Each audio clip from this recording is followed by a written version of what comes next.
বন্ধুরা দেখো আমি চলে এসেছি আমার রান্নাঘরে। দেখো আমি এখানে নিয়েছি আমি কুমড়ো টাক করে কেটে নিয়েছি। আর এখানে দেখো খুব সুন্দর করে কেটে নিয়েছি কাঁঠালের আটি, লঙ্কা চিড়ে নিয়েছি। আর এখানে কড়াই আমি গ্যাসটা ধরিয়ে দিয়েছি। কড়াইতে আমি সর্ষের তেলও দিয়েছি। তেলটা গরম হয়ে গেছে। আমি এর মধ্যে আমি কালো জিরে দিয়ে দেবো। বন্ধুরা আমার চ্যানেলে তোমরা অবশ্যই সাবস্ক্রাইব করে দেবে আর নতুন নতুন রেসিপি দেখতে হবে। দেখো আমি একটা সুন্দর একটা টেস্টি একটা রেসিপি করছি। এবার আমি কাঁঠালের আটিগুলো দিয়ে দেবো। বন্ধুরা আমি রেসিপি যেহেতু নিরামিষ করি, তোমরা আমার চ্যানেল সাবস্ক্রাইব করলে নতুন নতুন রেসিপি পেয়ে যাবে। কাঁঠালের আটিটা ভালো করে ভাজা হলে তারপরে আমি কুমড়োটা দিয়ে দেবো।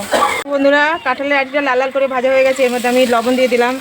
আর এখানে রয়েছে যে কুমড়োটা, এবার আমি কুমড়োটা দিয়ে দেবো।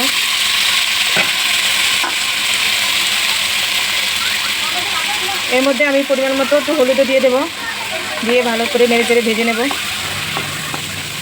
দেখো বন্ধুরা আমার কুমড়ো আর কাঁঠালের আটির চচ্চড়ি ভাজা খুব সুন্দর হয়েছে। দেখো সিদ্ধ হয়ে গেছে।